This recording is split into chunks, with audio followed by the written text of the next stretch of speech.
საპროტესტო აქციისას პარლამენტის 400-ლარიანი ჯებირის დაზიანების საქმეზე ბრალდებულებს ომარ ოკრიბელაშვილსა და საბა მეფარიშვილს 18-თვიანი პატიმრობა შეეფარდათ. მათ საპროცესო შეთანხმება გაუფორმდათ, რომლის მიხედვით ომარ ოკრიბელაშვილი და საბა მეფარიშვილი წარდგენილ ბრალდებაში დამნაშავედ იქნენ ცნობილი. მსჯავრდებულები პენიტენციურ დაწესებულებას 10 თვეში დატოვებენ. მხარებს შორის მიღწეული შეთანხმება თბილისის საქალაქო სასამართლოს მოსამართლე ნათია გუდაძემ დაამტკიცა. მან პროკურორის შუამდგომლობა დააკმაყოფილა. შუამდგომლობას ოკრიბელაშვილი და მეფარიშვილიც დაეთანხმნენ.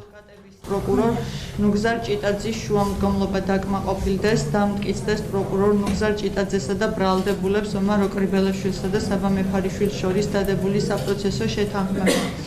ომარ ოკრიბელაშვილი ცნობილი იქნეს დამნაშავედ საქართველოს სისხლის სამართლის კოდექსის 187 მუხლის მეორე ნაწილის გექვეყნებით გათვალისწინებული დანაშაულის ჩადენისთვის და სასჯელის სახით და ზომად განესაზღვროს თავისუფლების აღკვეთა 3 წლის ვადით, საიდანაც საქართველოს სისხლის სამართლის კოდექსის 50 მუხლის მეხუთე ნაწილის თანახმად სასჯელის ნაწილი 1 წლით 9 თვით და 18 დღით თავისუფლების აღკვეთა მოიხადოს პენიტენციურ დაწესებულებაში, ხოლო დარჩენილი 1 წელი 2 თვე და 12 დღე საქართველოს სისხლის სამართლის კოდექსის 63 მუხლის შესაბამისად ჩაეთვალოს პირობითად.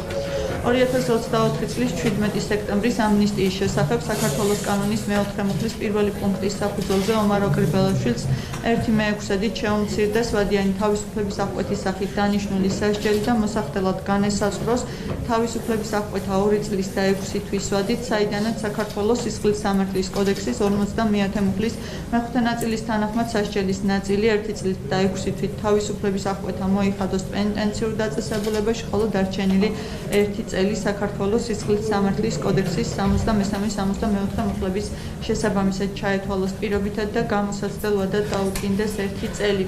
საპროცესო შეთანხმების გაფორმების სურვილი დაცვის მხარემ გასულ სხდომაზე გამოთქვა. შესაბამისად პროკურატურისთვის მიმართვის შემდეგ უწყება მას დათანხმდა. პროკურორ ნუგზარ ჭიტაძის განცხადებით საბა მეფარიშვილმა და ომარ ოკრიბელაშვილმა ჩადენილი დანაშაული აღიარეს და მოინანიეს, რაც სახელმწიფოს მხრიდან მათ მიმართ შეღავათის გაწევის საფუძველი გახდა. მოცემულ შემთხვევაში ბრალად წარდგენილი ქმედება ითვალისწინებდა თავისუფლების აღკვეთა 3-დან 6 წლამდე ვადით. მივიღეთ ხედელობაში გარემოებები, მათ შორის ხედელობაში იქნა მიღებული საბა მეფარიშვილის ნასამართლობა, მას რო არ გაფორმებოდა საპროცესო შეთანხმება, მოსამართლე მოკლებული იქნებოდა შესაძლებლობას და მას განუსაზღვრავდა 4 წლით თავისუფლების აღკვეთას. ხედელობაში მივიღეთ მათი ოჯახური გარემოებები, აღიარება, მონანიება, წარსული ნასამართლობა და აქედან განისაზღვრა სწორედ ეს სასჯელი, რაც მათ შეეფარდათ. საპროცესო შეთანხმებაზე, რა თქმა უნდა, ჩვენ მივმართებთ თვითონ ბრალდებულების ინიციატივით, მათაც ჰქონდათ ასეთი ინიციატივა, სურდათ მან თავიდანვე რომ რაც შეიძლება ესე ვთქვათ, სწრაფად გამოსულიყვნენ სახელასრულების დაწესებულებიდან.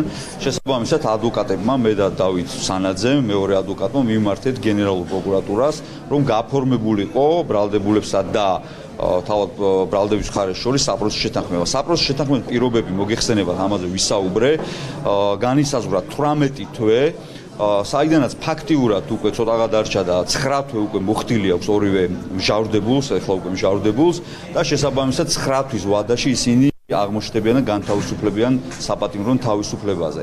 რუსული კანონის წინააღმდეგ საპროტესტო აქციების მონაწილე 20 და 23 წლის ახალგაზრდების სამართალდამცავებმა 14 მაისს დააკავეს. მათ ბრალის სისხლის სამართლის კოდექსის 187 მუხლის მეორე ნაწილის გექვეპუნქტით აქვს წარდგენილი, რაც ნივთის ჯგუფურად დაზიანებას გულისხმობს. გამოძიების ინფორმაციით ბრალდებულებმა სხვა პირებთან ერთად როგორც ფიზიკური ძალის, ასევე რკინის ნივთის გამოყენებით პარლამენტის შესასვლელთან განთავსებული რკინის დამცავი ჯებირი მიზანმიმართულად დააზიანეს. წარდგენილი ბრალდება 3-დან 6 წლამდე თავისუფლების აღკვეთას ითვალისწინებს.